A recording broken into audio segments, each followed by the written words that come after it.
In this video, I'm going to show you how you can go and make £100,000 profit from sourcing land deals. Hey, it's Liam here from Assets for Life. Welcome to my YouTube channel. If you're new to this channel, please hit subscribe and the notification bell right now and give me a big thumbs up. So, would you like to make big profits without even owning property? Well, in this video, I'm going to be interviewing a prolific property investor, Stevie Jacobs, and he is great at finding deals, packaging deals, and in some cases, he is making £100,000 profit per source deal. This is really going to help you in your property journey and show you how to go and make big lumps of cash. Stevie, thanks for coming down. Yeah. Man, it's great to have you in the Assets for Life studio. Great. Really good, mate. And you know, I've known you for a long time, and you know, we work out at the same gym, and I've always been really inspired by what you do in property. So look, mate, when did you decide to get involved in property? How long ago was that? It was actually January, it was 6 years ago, January, just gone. And I was a broker, I was in the city, didn't really like the work, had to get up early, get back late. And I was in a jewellery shop that a friend of mine owned, and there was this guy standing next to me talking about property, and I was curious, so I asked him if he'd go for dinner, and we went for dinner. He told me what he knew at the time, and I said to him, you know, let's partner, let's go do this together, and I'll quit my job. Wow. And I did that, and we started. And that's when you started, yeah? Literally made the decision like that. Excellent. So when you first started in property, what was your main focus? What did you want to do? Was it cash flow? Was it development? Was it HMOs? Was it sourcing deals? Was it rent to rent? What did you do when you first started? Literally, I think like a lot of people do, I focused on income. I just wanted to have enough properties so I didn't have to go to work. So I had a cash flow goal of £10,000 a month. Nice. And I had a pot of money from the city, and I thought, right, I can do this, I can make this happen. And that was how it started. So income was important for you. So, you know, you live down here in Essex. Did you invest in Essex, or did you decide to go somewhere else in the UK? No, so my business partner had been on a course with another education company. It wasn't Assets for Life, I'll put that out there. No, it wasn't a very good one, to be honest. And they advised him to go north of Birmingham for yield. And the course they'd given him was very vague, it wasn't very specific. And because I was new to it, I just took that as advice, because I didn't want to pay the £20,000 he'd paid. So I just took everything from his knowledge. And we ended up in St Helens. Right. And at the time, St Helens wasn't giving us the throughput of deals we needed, especially for me. You know, I had a £10,000 cash flow target, and we were struggling to find buy-to-lets. Right. It just wasn't working at all. So area is really important, isn't it? When you choose an area, you need to make sure that you can get the stock levels and you can get the deals that stack, and ultimately find the right deals to give you the cash flow. Yeah, definitely that's 100% correct. But the deals are everywhere. If you understand your market locally, you don't need to go too far. And that was one of the mistakes I think I made. Anyway, I don't regret the mistake, because I'll go into that as well. So I had a receiver friend in the city, and I didn't know he was a receiver, but when I reached out to my local, because your contact base is the first place to go. There's people in your phone book that can help. And this guy said, yeah, I'm a receiver, that's what I do. And I didn't even know what a receiver was, really. And he said, I've got this hotel, it's 64 bedrooms, 4 flats in the bottom, I want 50 grand for it. Wow. So that was ridiculous. That was like, and everyone was talking about HMOs. So all I thought was 64 bedrooms, convert it into a HMO, it'll be easy. I found out that you couldn't do that because of the planning law, and I ended up selling it in a day for £100,000. Wow. And me and this woman who found me the investor, we made £25,000 each. Just by sourcing a deal on? Literally just by sourcing it on. Now I still didn't want to source at that time, and that led me to Blackpool, because that's where the hotel was. Right. And when I got there, I met a guy, he took me around the town, showed me it, and I was very interested because the town had a lot going on, and he gave me 4 or 5 deals that I looked at and thought, God, these work. He introduced me to local valuers, local builders, local developers, and very quickly I jumped on that and started to get a lot of deals come at me. The downside was I bought a lot of bad deals. And a lot of people would have given up because we were on our knees at that time. But what we did was we found a way through it, lost money on them deals, but learnt from it and kept going. So we stayed in Blackpool. So you stayed in Blackpool. Yeah. Didn't get off to the best of starts. No. Turned it around. What would you have done differently now if you were going back then to have not made those mistakes?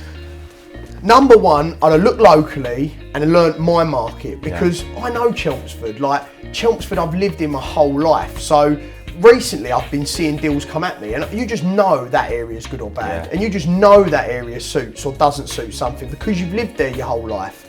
So looking locally first would have been the best thing to do. Now there may be areas in the country where it's harder, but when you get to know your market, the deals actually come to you. Yeah. And a lot of people, they chase the deal up and down the country, left, right, and centre.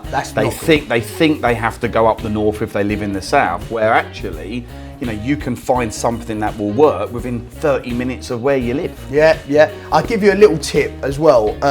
When I used to look at a map of Blackpool, it used to look really confusing because I didn't know the area. And if you and me were to look at a map of I think you're Colchester, or me, Ipswich. Chelmsford, it doesn't look as confusing because you go, oh, that's Colchester Centre, that's that. And the same with me with Chelmsford. When I look at a map of Blackpool now, 6 years later, I know every street. I have driven and looked at property on every street. And when you know your market that well, you find making deals easier. You see them on Rightmove, where you've seen opportunities that other people haven't spotted. So knowing your market. So you built up your portfolio in Blackpool, great, you got your income, lovely. And then I know one of your focuses really over the last year or couple of years has been purely trying to find off-market properties where you become the middleman and then you just source that deal on for a big profit. So just talk us through the thinking and really what made you go and start structuring these types of deals. Yeah, it became like we tried to do construction, wasn't great at it. We now use a project manager who is qualified and done it for 10 years and that took pain out. We tried management and management's really tough. We still manage, but it's a really, really tough business. And we realised quickly that we actually find deals and find money very easily. We find investors They're your easily. strengths. They're the strengths. Yeah. So read a book recently by Jim Collins called Good to Great, and we realised from reading that book, less is more. Focus on the things you're good at, and you know that's where the gold lies.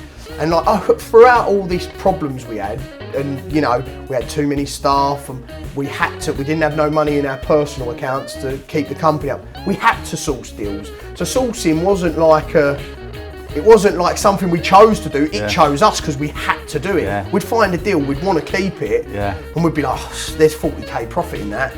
Right, just get it out the door. Bang, 40k went in the bank. Me and my business partner Matt didn't take all the money. It was just getting absorbed by the other business. By the businesses. Okay. And you know, realistically, me, Matt, and maybe 2 or 3 more people in the team, maybe even less, we could have had all that because we've made $1 million in it. We've made I think we would have traded and made $1 million or $500,000 to $1 million, maybe 750 in gross profit from deals last year.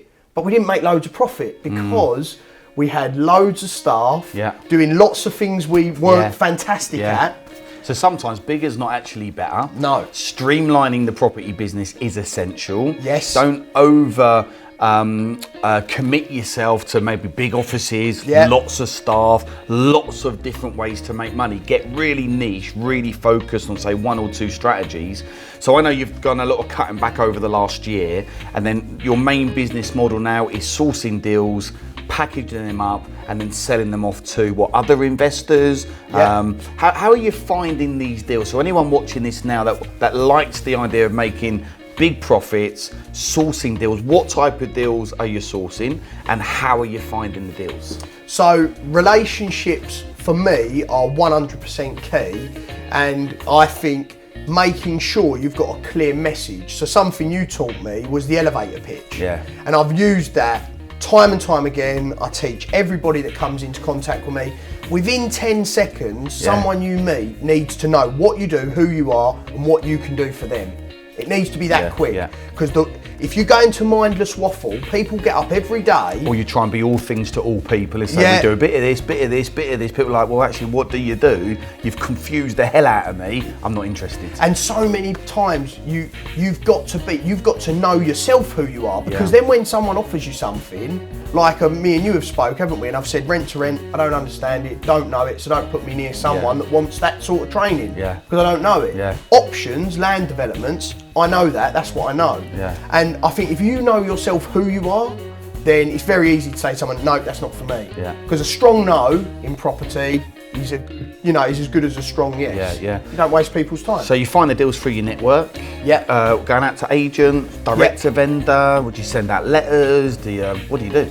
So agents, definitely. The first place to look is estate agents, because if anybody wants to sell their property, most people would go to an estate agent. If you're going to go down the land and development route, go to the commercial agents. You do get the odd land development through an estate agent in tertiary areas like Danbury or somewhere like that in Chelmsford, where the houses have been built in different. They've been the village has been put together over years, and people have got these parcels of land on the side of their house where you can take an option over their land. Give them the price they want for the house, get planning on that land, share the profit with them, giving them the uplift. You can do that. But my main focus was going to commercial agents doing commercial conversions or land developments. Great. So get out to agents, really important. And then you've got to find people to sell it to. So who are you selling these sites to? So my business partner, he has a network of agents all over the world, from various different countries, who have their own clients. So like IFAs, wealth managers, some of them are just some of them are estate agents, and he found them through social media.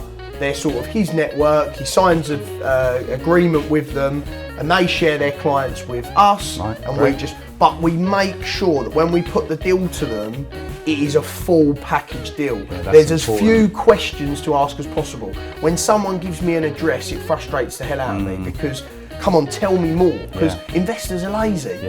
Investors are lazy. Why they're selling it, the story behind the deal, the numbers, the demand in the area. So I know you are fantastic at packaging these deals up. So when you take it out to your network, they're not going to not say yes, because you wouldn't be putting a deal to them unless it works. Yeah, that's right. And we back it up with a RICS valuation. So that's in the pack. We're even going as far now. We've spoken about doing the searches, the title, the planning document, the RICS valuation. So literally, you can exchange in a day as if you was at auction. Wow, great. That's where we're going with the business, because one thing that we've found as a bit of a stalling point in the business is sales progression. We can't be bothered. Like, if that's the deal, if you want it, exchange in a day. As soon as you've exchanged, we'll give you 8 weeks to complete. But that sort of frees up cash flow. If someone exchanges with an 8-week completion, you don't have to think about it. So talk us through this deal. You made 100 grand sourcing a deal. How long did that take? Where did you find the deal? How come you managed to get 100 grand profit on the deal? It'd be great for our viewers to get an understanding of that. Yeah, well, there's another one of them in the pipeline, which sadly I can't talk about right now, but that deal was, I'd met this agent, we'd done lots of deals together, and again, he come to me and said, there's this big block he knew was owned by, it was like a local guy, quite a wealthy guy, and it was just a ball ache for him really. And he wanted, to memory, about 160,000 for the block, which down here would be really cheap, but up there is about right. But what we did, we took the block on an option and gained planning for residential on it. And by doing that, gave it a lift in value of 100k. We then had in the contract that we had 8 weeks to complete from receipt of planning, which gave us 8 weeks to flip the deal. Wow. But really, we had 4 months. From the moment we secured it on option, we had 4 months to sell it. So we sold it in a couple of months while going through planning, and it just completed. And the 100k comes straight out. You got your money straight away. And the solicitors deal with it all. It's all it's called a back-to-back contract. The investor knew about the 100k. He was happy. Yeah. You know, he knew we So it's a secured it. win-win for everyone, isn't it? It was a win-win. You make money, the investor gets a great deal, you know, the person selling the deal on makes a commission as well. And that's really important, isn't it, in property, to make sure no one gets too greedy. And I see that happen all the time out there. People trying to do everyone over and, you know, hide this and, you know, try and get a few extra points there. I just think it's best to be fully transparent from the beginning and say, hey, this is what we've got. I'm sure that's been your experience as well. Yeah.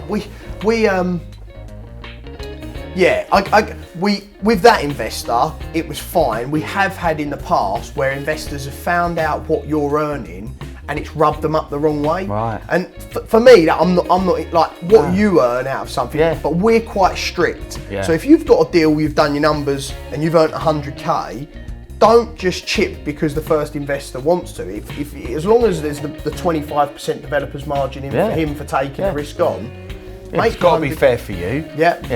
100K to do that work on a development of that size is absolutely fine to make that money.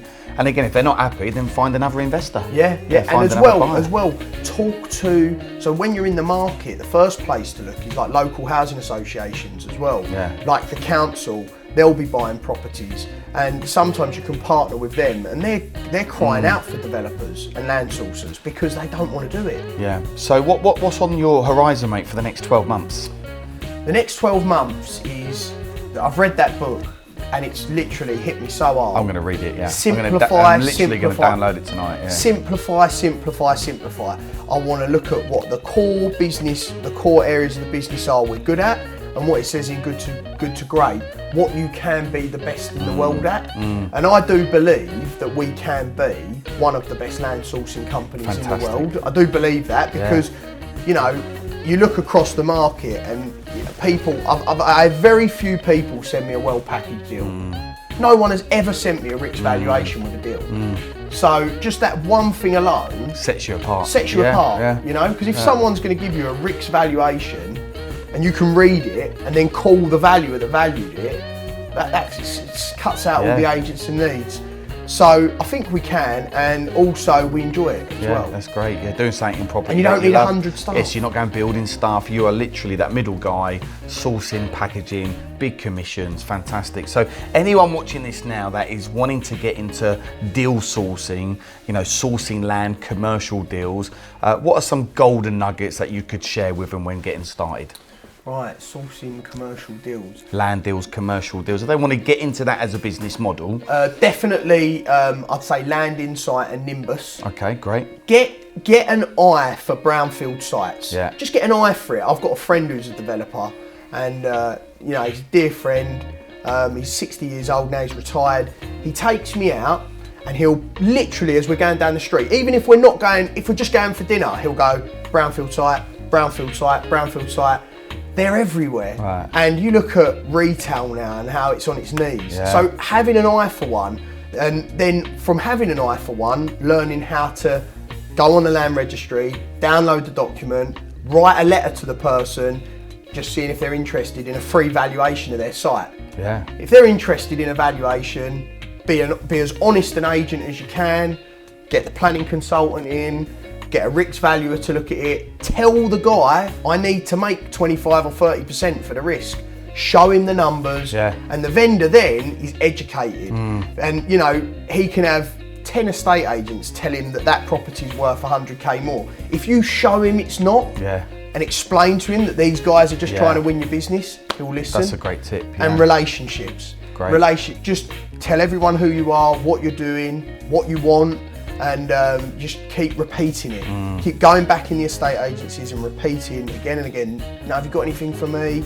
This is what I'm looking for. I still, to this day, with my longest term agent, still ring him and say, you know, we're still looking for X, Y, Z. Yeah, I know. You've called me every month for 4 years. Yeah, that's just good. I want to be in the top of his mind. Top of their minds.